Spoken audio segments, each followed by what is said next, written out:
Cool. All right, so you guys had your exam. Hopefully it went well. Yeah. And we got some homework still. How is that stuff going? I think this is the mechanics stuff, right? Yeah, it's going all right. I just had one question, and it was number 10 on 4.3. Okay, let me go ahead and write myself a little list here. So 4.3, number 10. Any other ones?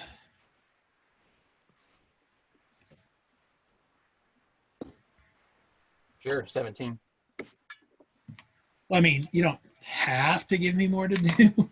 Well, I'm still working on it, so let's save me some work. Oh, okay, I see. So we'll just get Bruce to do it for us so that we don't have to do it ourselves. Yeah, I'm just kidding. You don't have to do it.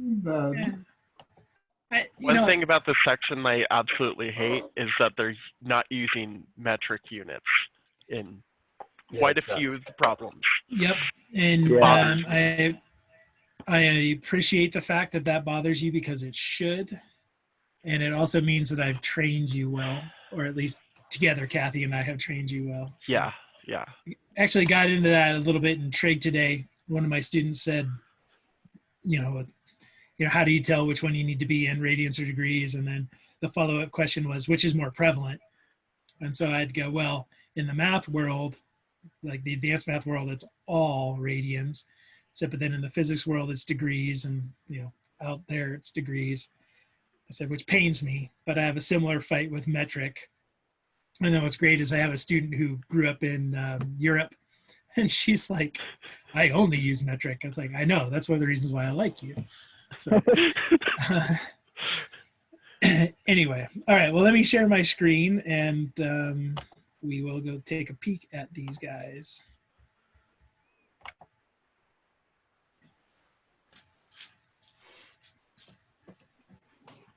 All right, so you should be able to see my screen.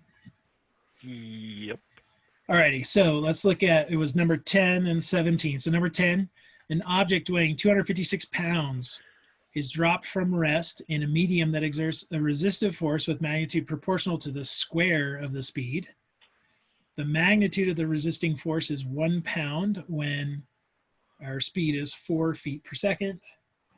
So find V for t greater than 0, and then find terminal velocity. All right, well, let me get the important information here again. So we've got 256 pounds. And we're from rest. We're proportional to the speed.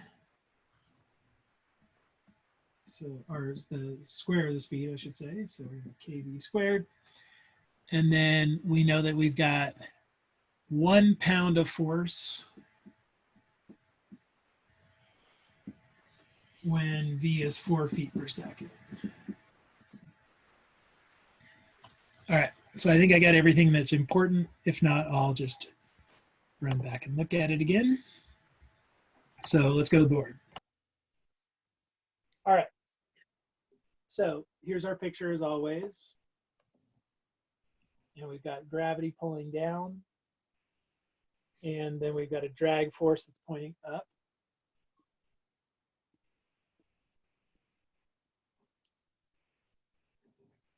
So let's make our good old force diagram balance bit here. So we're going to get the mass times acceleration, so mv double prime, or mv prime, I'm sorry, is equal to gravity. I'm going to go with down being positive again, just because I think that's kind of my standard, but so I'm going to make that plus. So I'm going to have gravity, so mg minus the drag, which is going to be kv squared, because they told us it was proportional to the square of the velocity.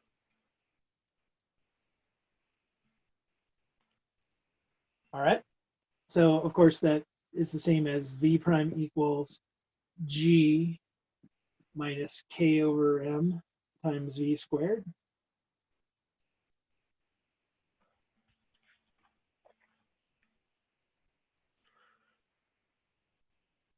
So now let's get the information that we need to put in there.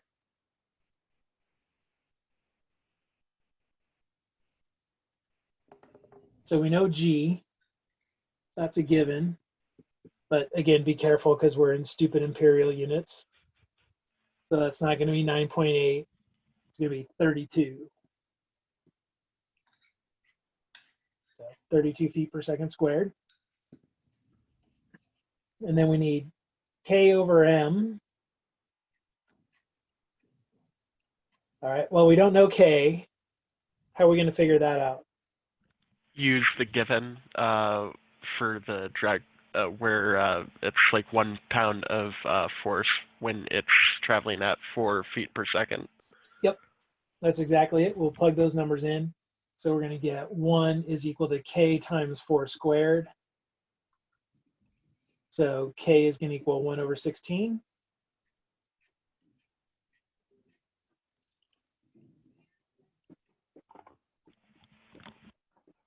Okay, so we got 1 over 16. And then we need to figure out what M is. So what's M? The weight divided by 32. Good. Be really careful. This 256 pounds, that weight, that's a force. That's gravitational force, so that's not the mass. That's actually going to equal M times G. So M is going to be 256 divided by G. So it's going to be divided by 32, which gives us 8.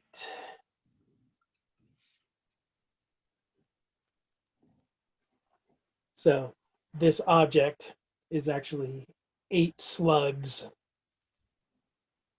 That's its mass. I will say that's about the only redeeming thing for the imperial system, is that the weight units are slugs. Well, that's just a fun one. All right, so we good? Everything look good so far? So let me rewrite that, make it a little bit nicer. So we're going to get V prime equals 32 minus 1 over, what is that, 128? Yeah, 128. V squared.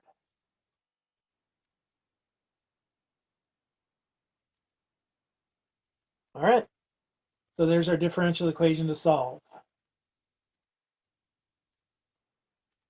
So how are we going to do it?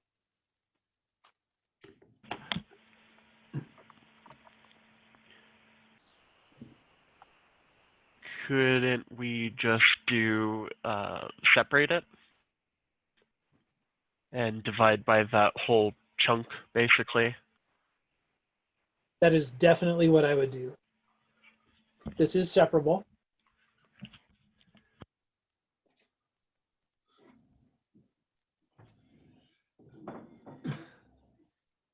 So if we move stuff around, like multiply by 128, and then we can divide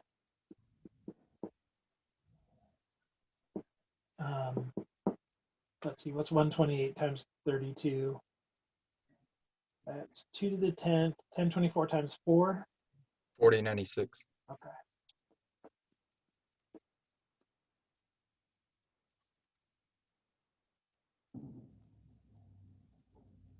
So this definitely separates.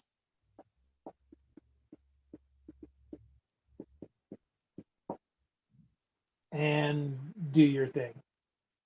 So I'm going to leave you here in terms of the finding the solution, because now this is just a matter of plugging it into your favorite integrating device. If you're going to do it by hand, it'd be partial fractions. So you're going to get a natural log something or other. Okay, but we can answer the second part even without going any further, which is what is the terminal velocity? So how could we figure out terminal velocity from this without getting the equation? Because you can get the equation and then take a limit as t goes to infinity, right? That's one way of getting it. But how can we get terminal velocity from the differential equation? Set force equal to 0. Yeah. We know that we're going to get terminal velocity when it's not changing anymore, when v prime is equal to 0, right? Which is the same idea as taking our net force and making it 0. So if we just want terminal velocity, it's actually this easy. We're just going to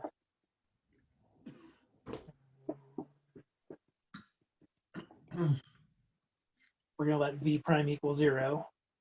So we get 0 equals 32 minus 1 over 128 v squared, which I'm pretty sure is going to give us 64.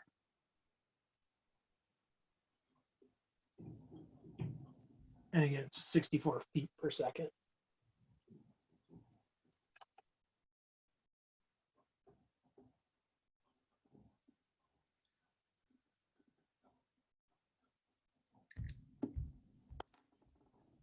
So terminal velocity is kind of nice. You don't actually have to go all the way to figure it out. You can determine it from the differential equation. All right, so how are we feeling about number 10 there? Way better. Thank you. You are welcome. All right. So any other questions on that before we look at number 17?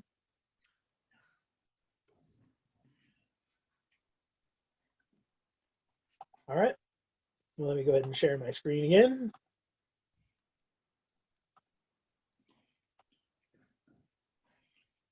And we'll take a look at number 17. All right.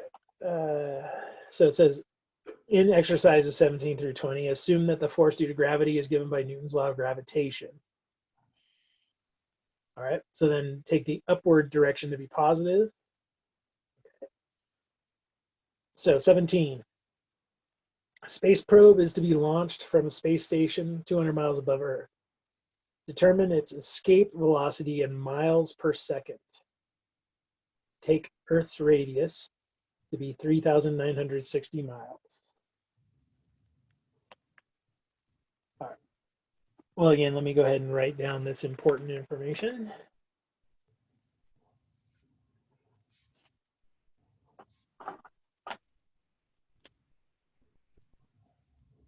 So the radius of Earth, 3,960.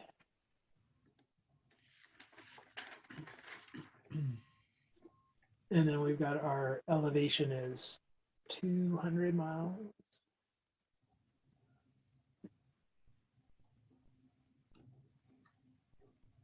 I guess we got H.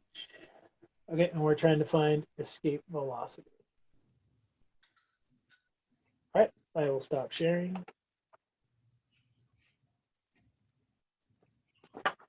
So what do we do?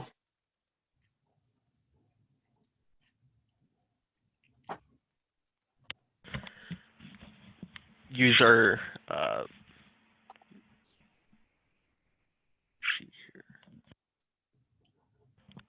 use the equation v sub c is equal to parenthesis 2g r squared over h plus r to the 1/2.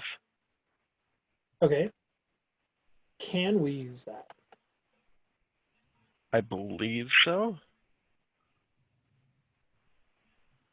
The only reason I'm asking, and I'm not saying you're wrong, Thea. Yeah. I'm just saying that we do need to make sure that whatever the conditions were that we derive that formula Yeah.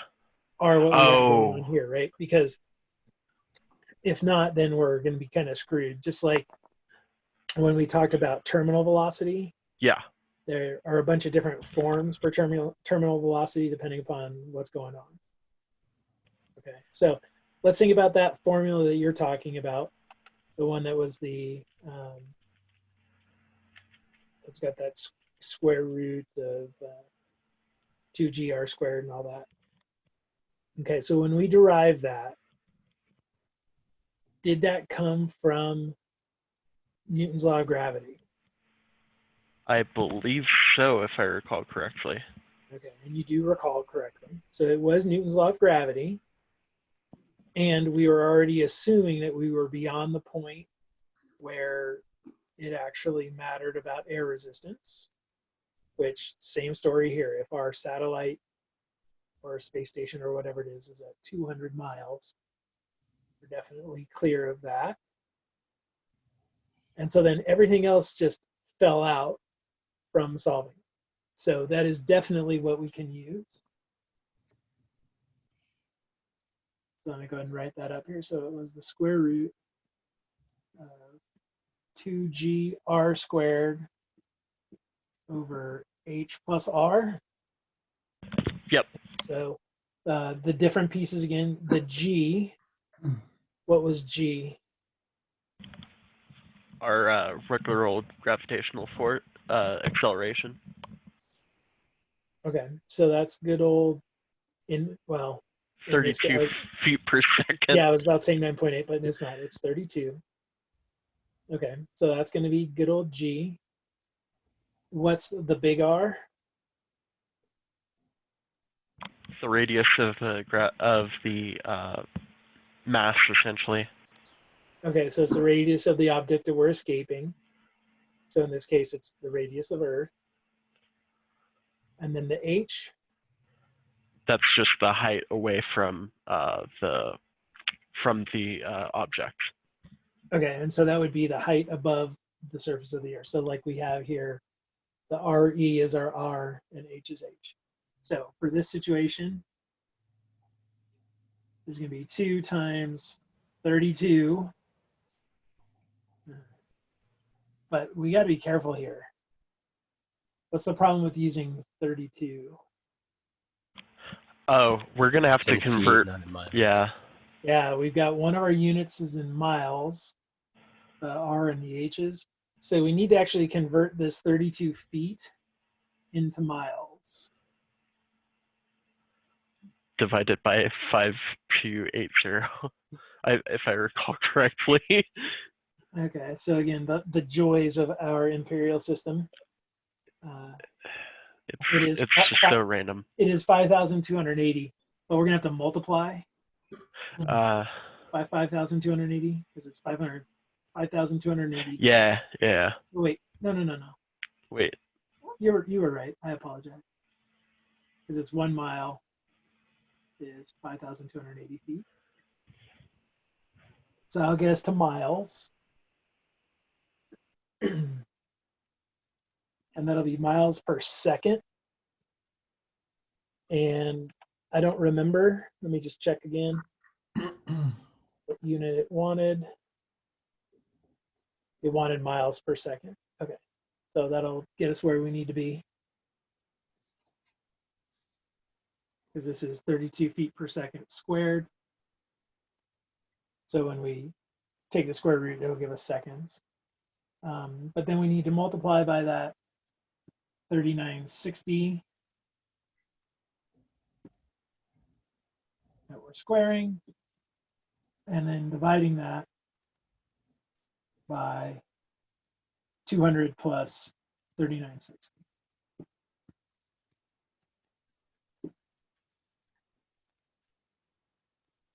And if you look at the units, it's going to work out just fine because we're going to end up with the feet cancel. We're going to get miles cubed over miles, which is miles squared over seconds squared. And the square root of that will give us miles per second.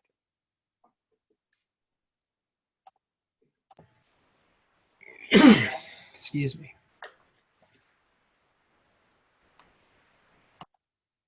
All right. So now just plug it in and you'll get whatever the number is. I don't really care. But there you go.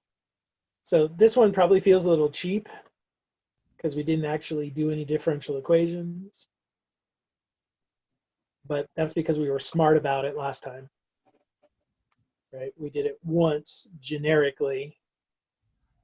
So now we can plug in for our specific situation and be good to go. All right, so okay for 17. Is this the point now where I can mock Trey for asking about it?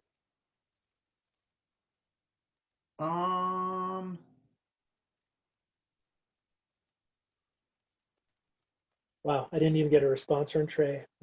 I feel. Well, to be honest, Gave I up the haven't thumbs up. even looked at that question yet. So 0.107.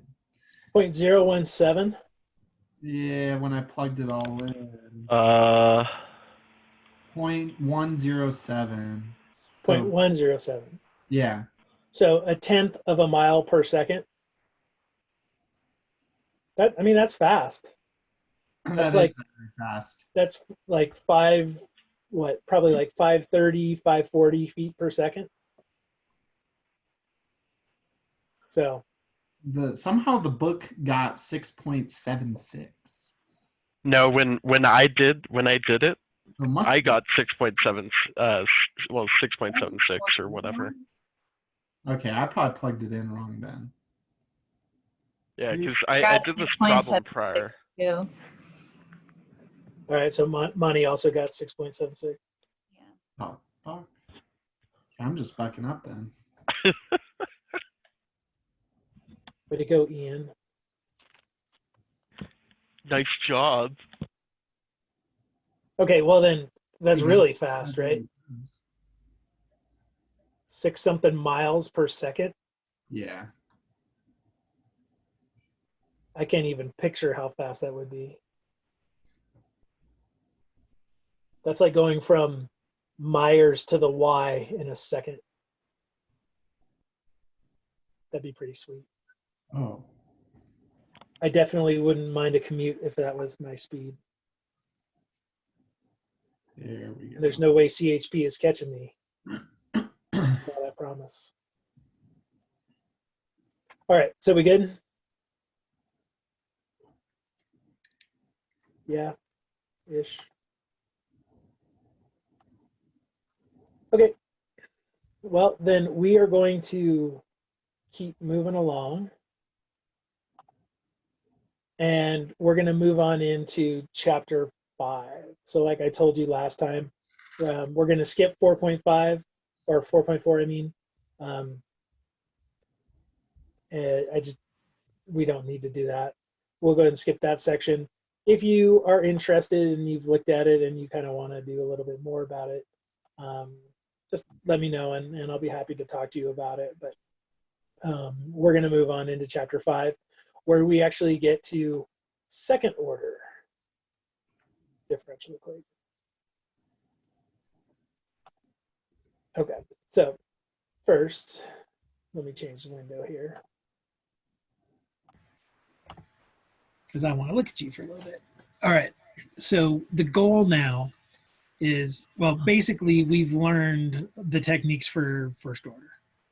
There's the what we do when they're linear, and then for the nonlinear, there are a couple of different options. When in doubt, use an integrating factor, and you're good. So now the question is, what do we do when we go to second order? So second order, what does that mean? What's going to happen in a second order differential equation? The second Double derivative? primes. Yep, now we're going to have the second derivative. We're going to have double prime. And we still may have a first derivative as well, but for sure there's at least a second derivative. So now we know not just how a function is changing, but we know how the change is changing, right? The second derivative. And this is definitely applicable to especially things in physics where we know accelerations, because accelerations are second derivatives. We saw in this last section that we're able to get away with it if we don't have position, if we just have acceleration and velocity, because then that is a first order in terms of velocity, which we can then integrate to get position. But there are lots of situations where we have to have all of them. And I mentioned last time that there are going to be things like springs harmonic motion stuff that requires that, or circuits where we get second derivatives and first derivatives and the original quantity. So that's where we're going. So the question is, how do we solve these things? Well, let's start with just some of the fundamentals, things that we know were true for first order, and see if they kind of extend to second order. So let me go ahead and switch it again. So let's start with existence, uniqueness, things like that, or the superpositioning of solutions and all that good stuff. Okay, so let's think about what it meant in terms of having solutions. So what do we have to worry about with the first orders in terms of whether or not there were solutions? Whether the function was continuous or not. Okay, and so the function that you're talking about is what we got, the y prime equals.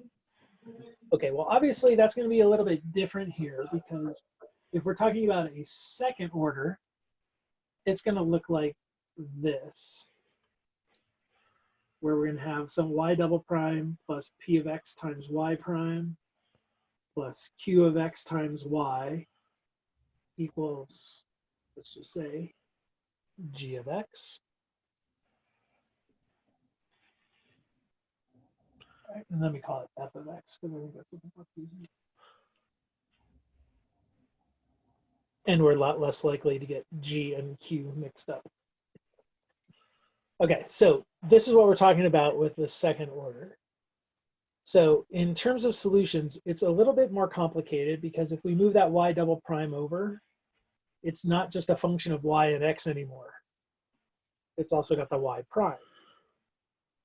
So unfortunately, we can't quite do the same thing that we did before. But what we will do is we're going to look at this in two different cases. All right, we're going to look at homogeneous, and then we're going to look at non-homogeneous. Okay, so just like before, if f of x equals 0, we call that homogeneous. And these are the easier ones to deal with. Just like with the first order, right? We saw that the first order homogeneous were way faster, right? The non-homogeneous, we had to find solutions to the homogeneous and then, go. But the same kind of thing here. So let's look at the homogeneous case first. So if we've got y double prime plus p of x times y prime plus q of x times y equals 0. So for this one, it's actually really easy. So let's assume that we've got an initial value problem. So this is going to be that y of x naught equals, say, c naught, and y prime of x naught is equal to c1. So we're going to have two constants, two things that are equal. So let's call this c naught and c1. Okay, so here's how this plays out. If P and Q are continuous on an interval that contains x naught,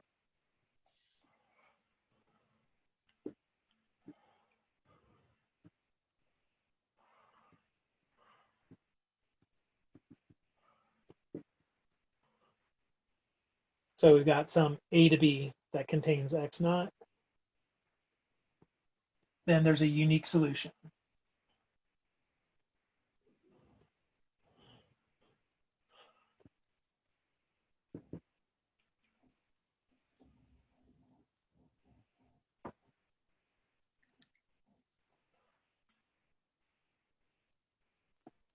So I'm not going to prove this for you. We'll just sort of take this on faith, but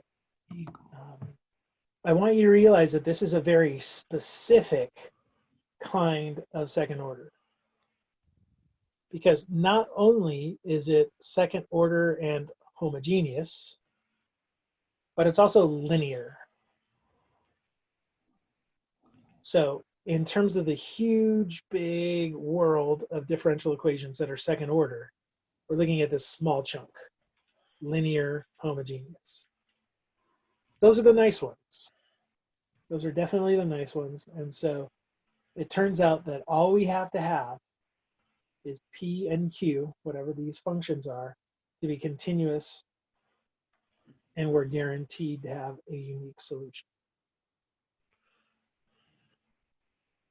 All right, so that's kind of nice, right? Also, though, when it comes to homogeneous, remember there is a trivial solution. This is the one that Wes likes to give me all the time. What's the trivial solution here? Yep. Yep, it's just good old y equals 0. Because if y is equal to 0, the derivative is 0, the second derivative is 0, and we see that that's a solution. So 0, y equals 0, is the trivial solution. But notice that if we end up getting that as the solution, it's unique as long as these P and Q are continuous there. So anyway, so for this case, it's pretty easy to determine where we get a unique solution. All right, before we go to other cases, because the other cases get way more complicated, let's look at superpositioning. Okay, so here's another thing that we want to talk about and see if it makes sense. So you may remember that before we said that if y1 and y2 are solutions, then linear combinations were.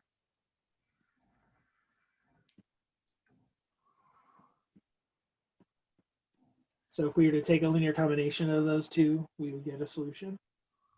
So that was definitely true for the linear first order.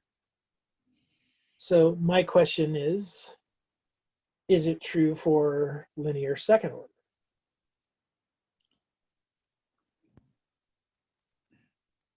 What's your gut tell you? Yes. Or sometimes. Just keep it clean. I love that. I mean, yeah, mostly, maybe, sure, kind of. Okay, and I like, yo, that we're getting Yes, money, just put in maybe. Right? With the for sure. So, okay, well, we can actually prove this. We can prove this, and it's not that difficult. And let's just put those things in, right? Like, let's look at this. If we were to say, take C1y1 plus C2y2, there's your random linear combination, C1 and C2 or whatever coefficients we want. So think about what the derivatives look like. They're C1y1 prime, C2y2 prime, and then the second derivative is C1y1 double prime plus C2y2 double prime. If you were to put those back, again, we're looking at the equaling 0 case. If you were to put these back into the original differential equation, notice that you can factor out the bits that have the C1, and you can factor out the bits that have the C2, and what you're going to get is C1 times y1 double prime plus p of x times y1 prime plus q of x times y. And then there's going to also be the part with C2 that looks very much the same. Can you all still see that, or am I too low? We can still see it. Okay. Well, each of those things in brackets,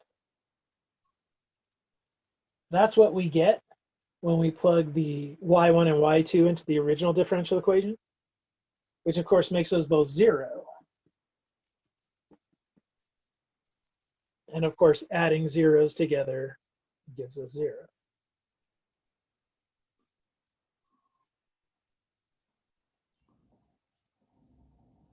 So this is good.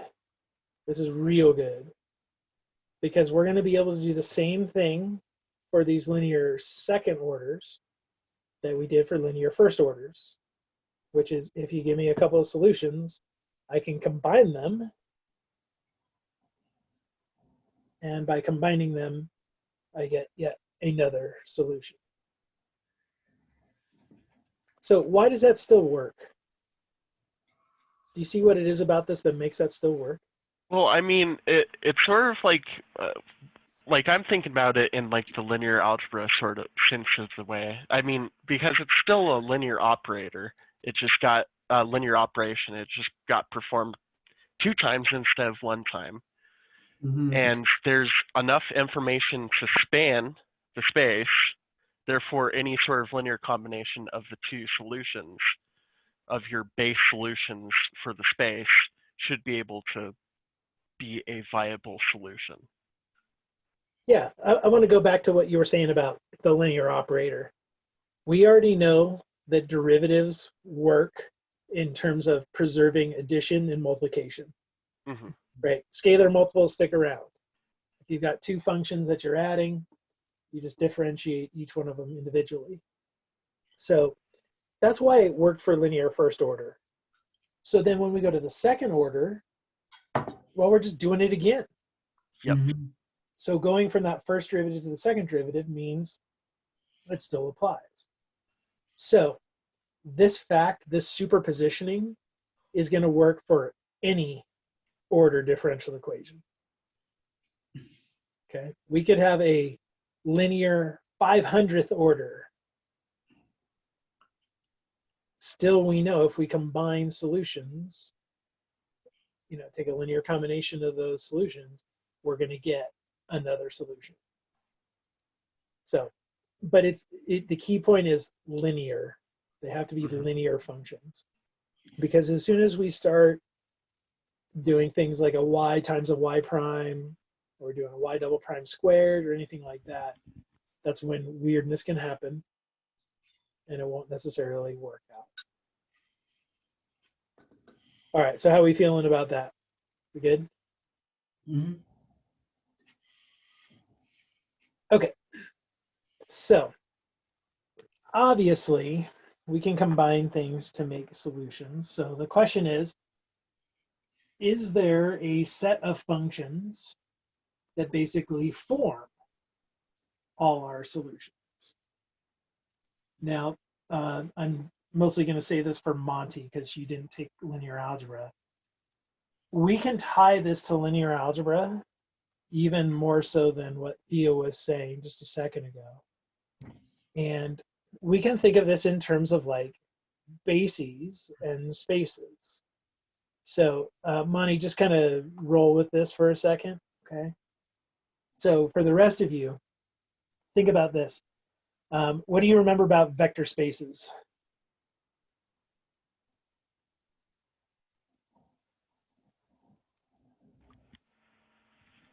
Like, how about this?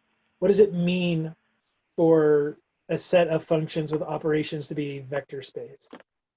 They have to be defined in certain ways, like they have to preserve addition of scalars and multiplication of scalars. That's what I recall. That's Okay. popping up immediately. That's all good. Yeah. So there are actually like 10 conditions that have to be met for vector space. The subspace is easy because subspace you only have to check the 2. Yeah. Right? You got to check closure over addition and scalar multiplication.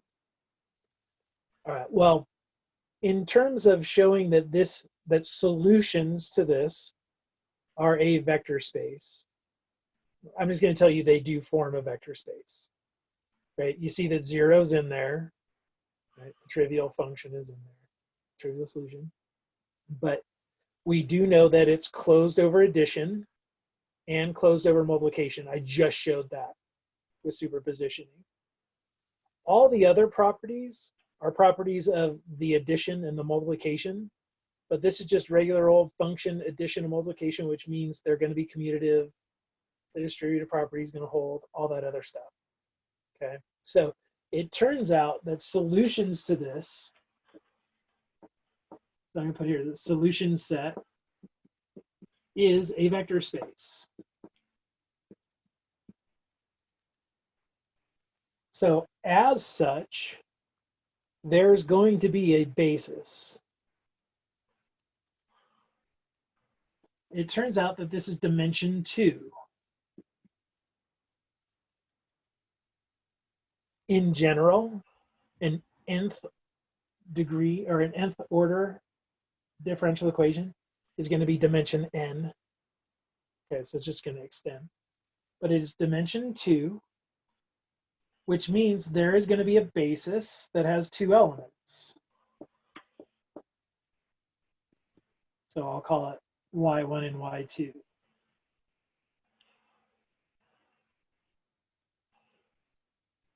All right, now to translate this back to the book, and this is also for Monty.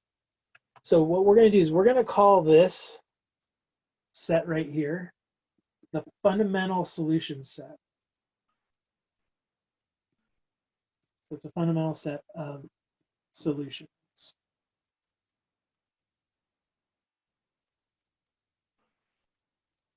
But the y1 and y2, for those of you who took linear, you know that they can't just be any old random solutions. Mm-hmm. What do you need for things to be a basis? It has to span and be linearly independent. Okay, so it has to span and be linearly independent.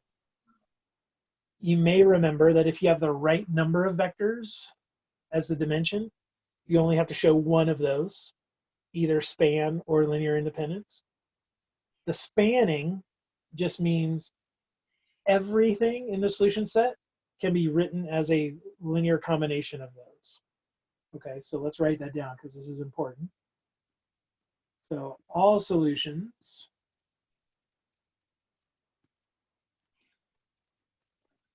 can be written as a linear combination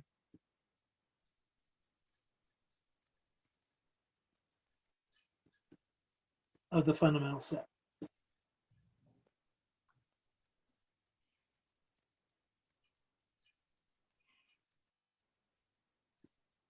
So when we choose this fundamental set, we have to be able to write every solution as a linear combination of them. So it has to span. And then it also has to be linearly independent. So what does that mean? What does it mean if a set is linearly independent? That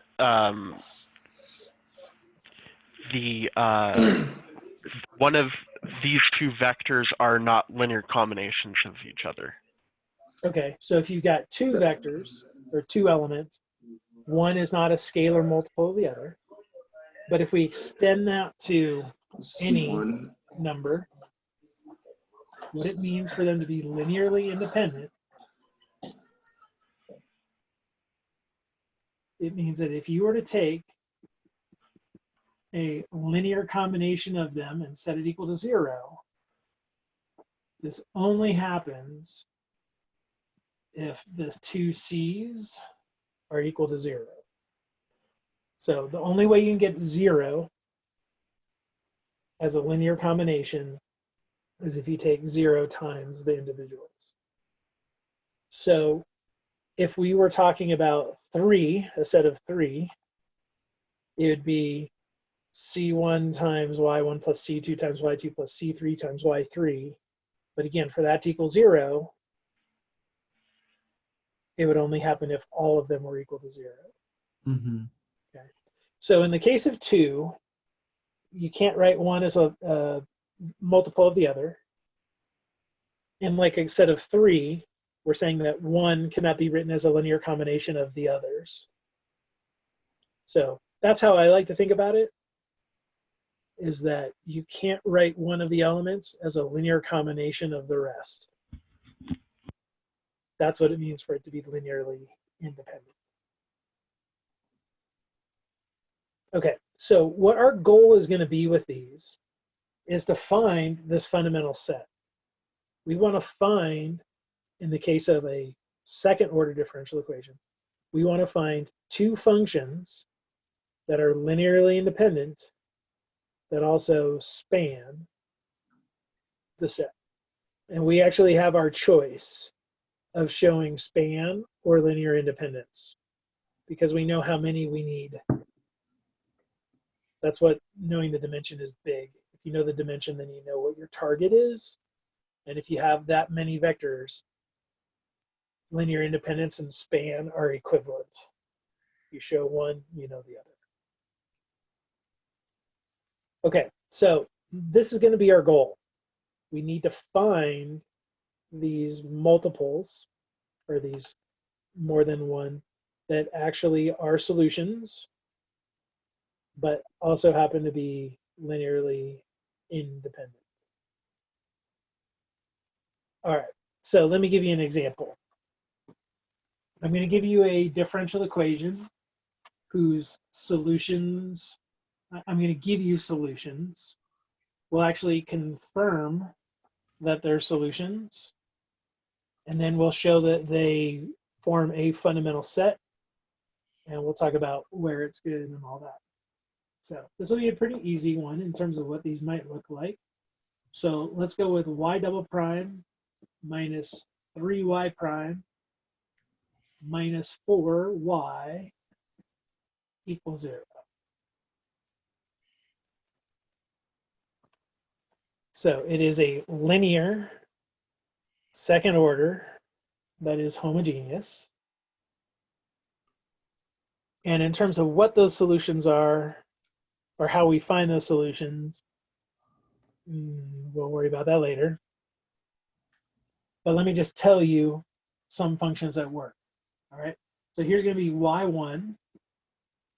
y1 is going to be e to the 4t.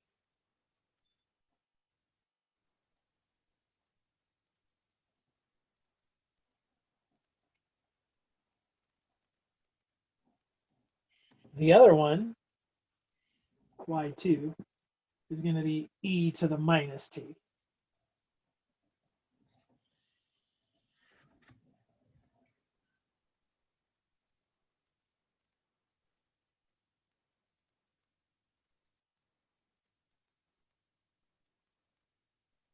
All right, so first, I just want to show you that both of those are solutions. Because it's going to be awfully hard for us to create a fundamental set if we don't actually have solutions. So let's just look at them. If I do y, we'll just do y1. So y1 prime is 4e to the 4t. y1 double prime is 16 e to the 4t.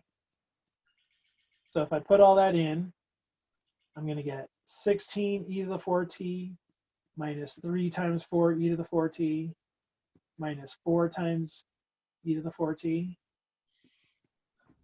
0 equals 0. And you can see pretty quickly that that does equal 0.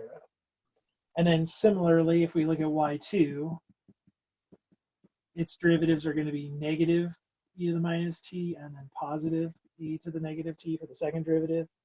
And again, if we plug those in, e to the minus t minus 3 times negative e to the minus t minus 4 times e to the minus t, you can see again pretty quickly does equal 0.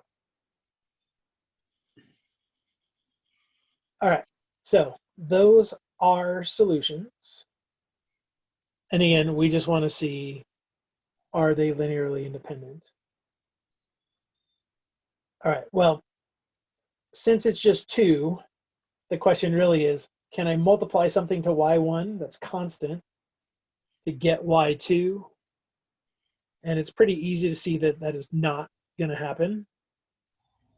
Let me show you another way that you can test that, which is maybe going to be useful when they get more complicated structure. Because like these, it's pretty easy to see, right? But what you can always do is just look at y1 divided by y2 and just see, is that constant? Right? That's what it means for them to be constant multiples. So you can just take one of them and divide by the other. And if you get something that the t's are gone, then you know for sure that it's linearly dependent. So like in this case, we're going to get y1 over y2 is equal to e to the 5t. It is not constant, so we know that they are linearly independent. All right, so there you go. We know that this is a fundamental set, which means any solution of this differential equation is going to be a linear combination of these. So we'll have C1 e to the 4t plus C2 e to the minus t.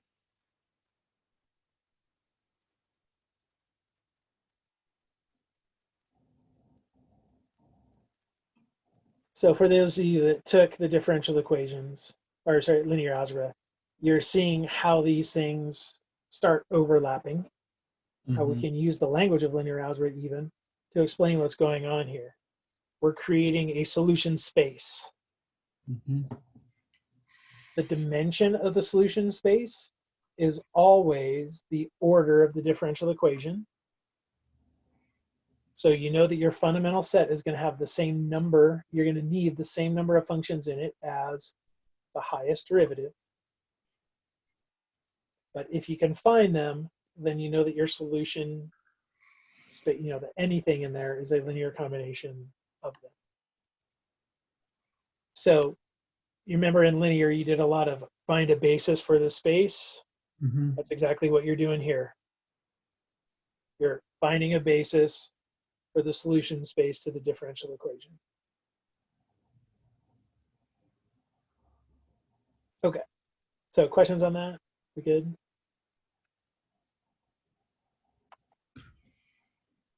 All right. So the other question is there another way that we can show that these things are a fundamental set? Right. And one of the things that we can use is what's called the Wronskian. Remember the Wronskian? Did Larry show that in linear algebra? No, he did not. I don't remember if he did, but I don't think he did. Wait, what? Wait, Wronskian.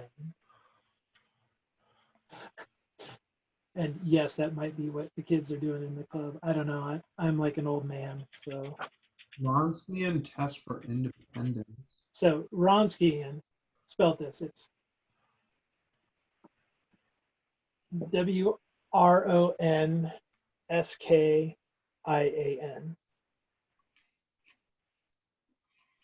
Huh. Yeah, we didn't want to. You didn't talk about the Wronskian. Nope. Well, here's what we're going to do. Let's actually start with, you give me an initial condition. So we got an initial value problem. Let's look at what we need in order for this to work out. So we're going to go back to, hold that thought about the Wronskian, but let's just go back to y double prime plus p of x y prime plus q of x times y. And that's going to equal 0. So we're still in the linear homogeneous. But let's go with an initial condition. And let's say that we've got y of, say, x naught is equal to, I'm going to call them k's instead of c's.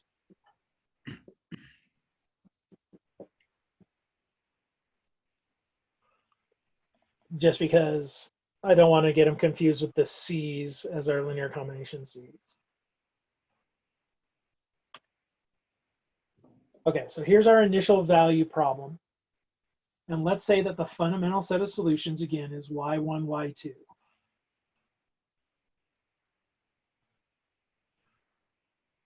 So that means that every solution can be written in this form. So what I want to look at is, what do we need in order to solve for C1 and C2? Like, what would C1 and C2 actually equal? Well, let's look at the derivative as well, because we know something about the function and the derivative from our initial value problem. So if I plug all that stuff in, what we're going to get is that K naught is going to equal C1 times Y1 of X naught plus C2 times Y2 of X naught. Okay, this is really coming from the first initial condition.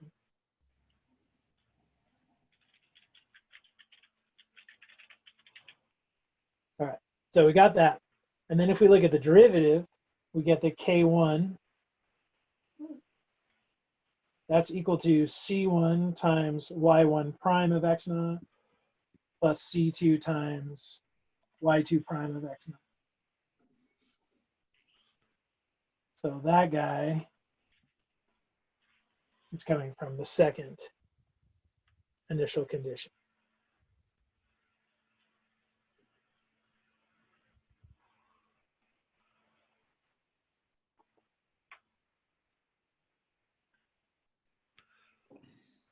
All right, so basically, my question is, are we going to be able to get this for any K naught and K1? Right? Like, if you gave me some initial value problem, what are the conditions necessary for me to actually be able to get a solution? Well, let's go back to linear algebra, because this is a system of equations, right? I'm trying to solve for C1 and C2. So what do you remember about a system that guarantees a solution to a system? What's the requirement? Don't the two have to be linearly independent of each other? Okay, so that's one of the many things that we can check. Yeah. Remember the following or equivalent list? Yeah. One of those was a system has a unique solution. If the And then determinant is Also in there non, was the linear independence. There was the determinant not equaling 0, the stuff about row spaces and column spaces and blah, blah, blah, blah, blah, right? This huge long list. Yeah. Well, the one that I'm curious about is the determinant.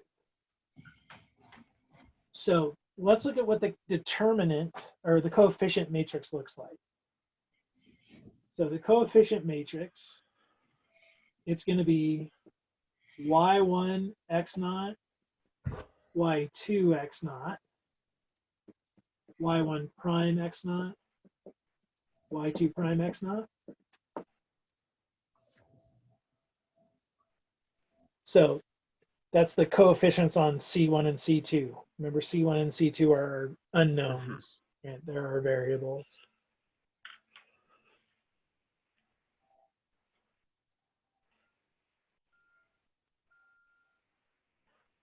Okay, so we know we're going to be guaranteed a solution if this is not 0.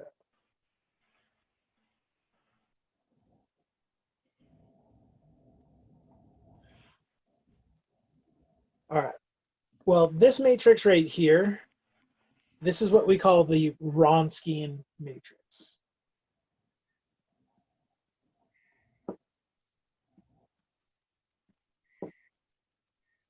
Named for somebody named Wronski. I have no idea the history, but all I know is whenever I hear this, I think of the 80s new wave band Bronski Beat. So I don't know if you guys know that group. Probably not, because I do. you were born. But so I always think of the Bronski Beat when I think of the Wronskian. Anyway, so this is the Wronskian matrix. And the determinant of this is supremely important. And that's what's actually called the Wronskian. Okay, so the Wronskian is equal to the determinant of A. And hopefully you guys remember your 2x2 determinants, but it's basically, we're going to call this W, the Wronskian. It's y1 times y2 prime minus y1 prime times y2. And yes, I took away the x naughts, right, or the t's, or whatever you want to call them. But we're gonna get a function here that's in terms of t or x or whatever our variable is. But basically, what we need is for this not to equal 0. Okay, so we're going to have a solution to the initial value problem if the Wronskian doesn't equal 0.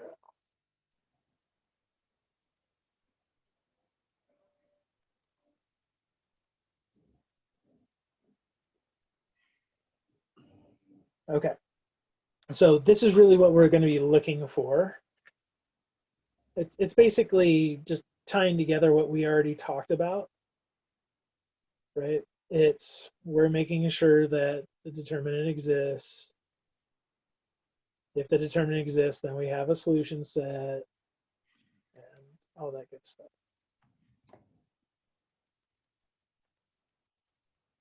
Okay, but here's kind of the big thing, and here was sort of a huge leap, and this is called Abel's theorem. It's A-B-E-L, another mathematician.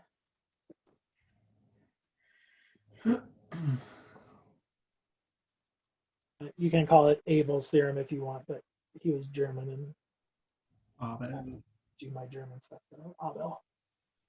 Okay, so Abel's theorem, and this is kind of the biggie, is that what we do is we actually think of this Wronskian as a function of x, and what it's going to be is that Wronskian evaluated at our initial condition, and then we multiply that by e to the negative integral from x naught to x of p of t dt.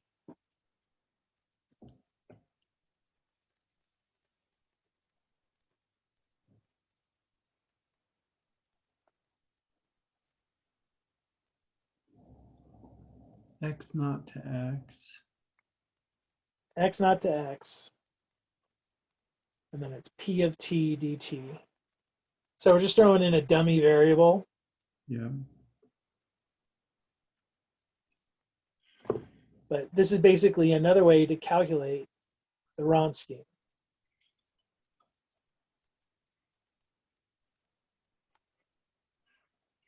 So I want you to notice, you've already done this. Do you recognize where you've done that integral before?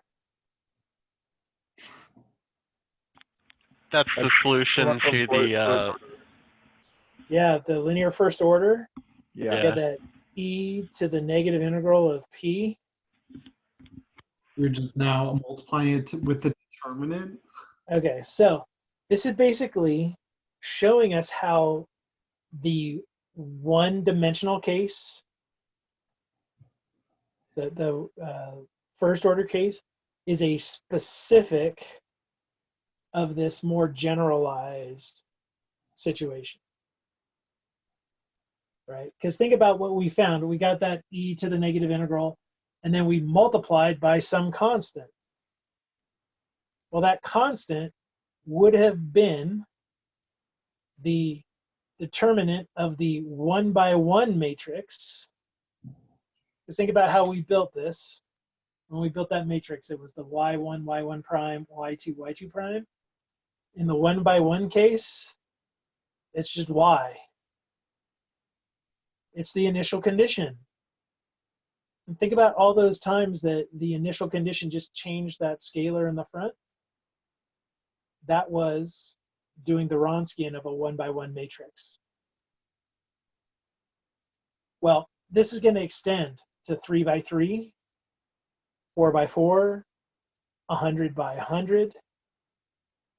So this was actually pretty remarkable when Abel came up with this, is because now we have a way of looking at what the Wronskian is, and it's pretty easy to tell where it's 0.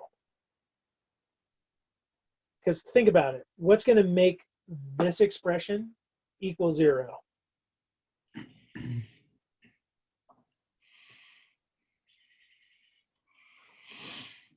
What makes e to a power equal 0? That's Nothing. Okay, yeah. Exponential functions are never equal to 0. So what do we need for this to equal 0? The W? yeah. Wronskian, which is the determinant of that matrix, at that point has to equal 0. And if it is equal 0, then this entire function is always equal to 0. So think about how strong this is too, is this says that this is either always 0 or never 0. Okay, and we like that kind of thing, because if it's never 0, then we're going to have a solution on any interval. Oh, wow.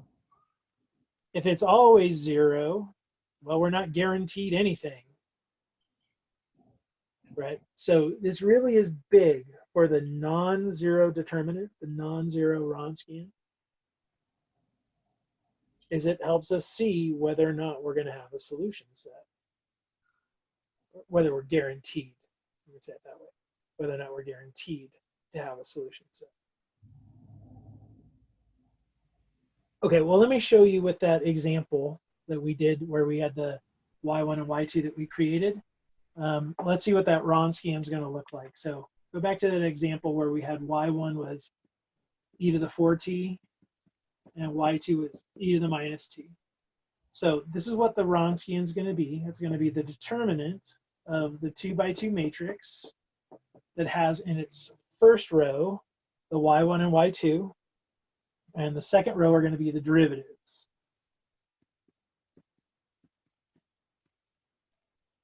So if we take that determinant, we get minus 5 e to the 3t.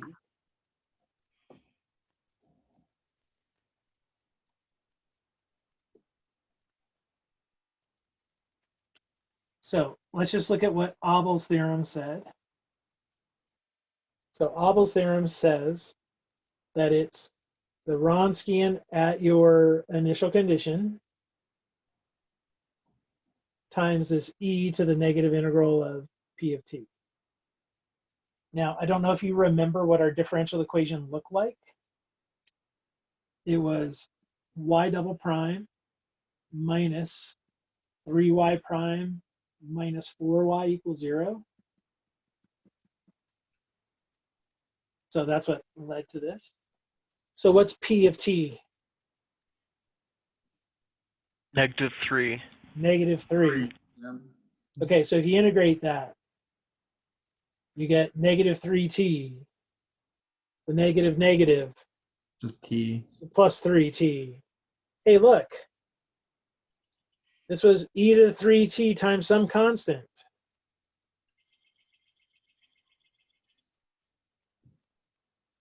Okay, I don't know if you're really seeing the power of this. We could have started by looking at that differential equation, just integrating, doing the e to the negative integral of p. And by noticing that it gave us exponential, tells us we are guaranteed to have a unique solution everywhere, Mm-hmm. even before we calculate these things. Let me show you. Here's really the power. So here's another one. Let's say we've got y double prime minus 2 over ty prime plus 4y equals 0. Now, I don't know what the solutions are off the top of my head because I just completely made this up. But suppose we wanted to try to figure out what this thing's Wronskian looks like. And let me change it to an X just so that it matches the letters up above.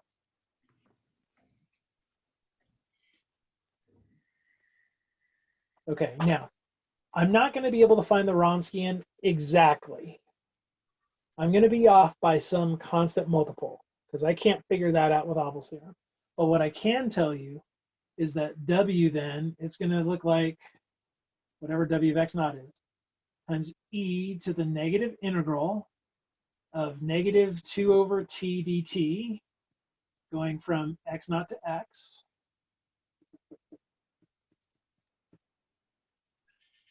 Okay, so that's going to give me a minus 2 natural log of t. The minus sign then gives me a 2 natural log of t. So I get e to the 2 natural log of x minus 2 natural log of x naught. I do have bounds, so I have to put those in. Okay, well, this e to the minus 2 natural log of x naught is going to be a constant. And it's actually going to be the same as 1 over x naught squared. So I'm going to get w of x naught over x naught squared times x squared. That's the e to the 2 natural log of x.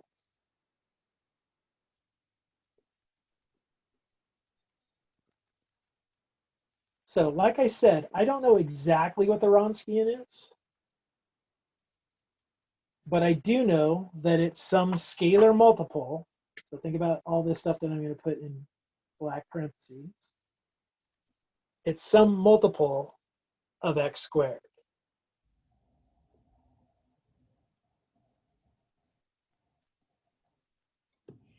So think about what this tells me right away. It tells me a couple things. One, you can see that I can't have x naught equaling 0. So remember what x naught is. That's the point where we're having our initial condition, or initial value. But we already knew that was okay, that we can't have 0 because of the original differential equation. It led to division by 0. Okay, so that's what this tells me. But this also tells me that there are places where my Wronskian equals 0. Where's my Wronskian equals 0?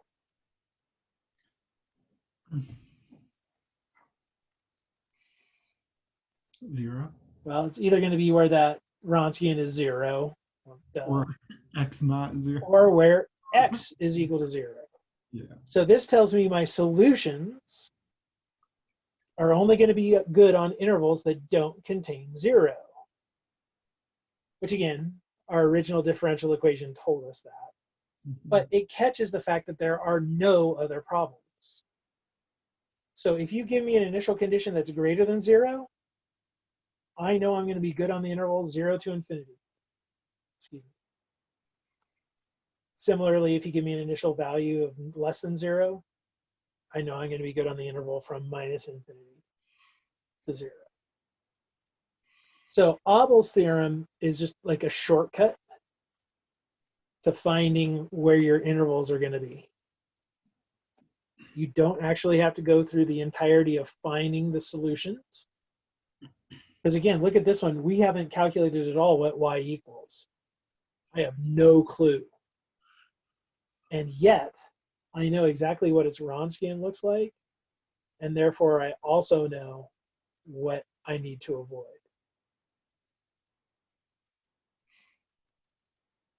Okay. So let's continue with this linear algebra kind of deal, because remember our good old TFAE list. We're in there. Mm-hmm. We're in that huge TFAE list. So think about what we know. If this determinant, Wronskian, is non-zero, we know that it's going to be non-zero at all of the points in AB. That's what Abel's theorem just says, right? It's either always zero or never zero. But then we know that this does give us a solution to that system, which then means my y's are linearly independent, which means that they're a fundamental set. So all of these things tie together and basically just let you go with, well, which is easiest to prove? Do it. Is it easier to prove they're linearly independent? Do that. Is it easier to show Abel's theorem that the Wronskian isn't equal to zero? Do that. You want to show that they are a spanning set, a fundamental set? Do that. But they're all equivalent. They all mean exactly the same thing. Okay. Well, I think I'm going to stop here. So let me sort of pause.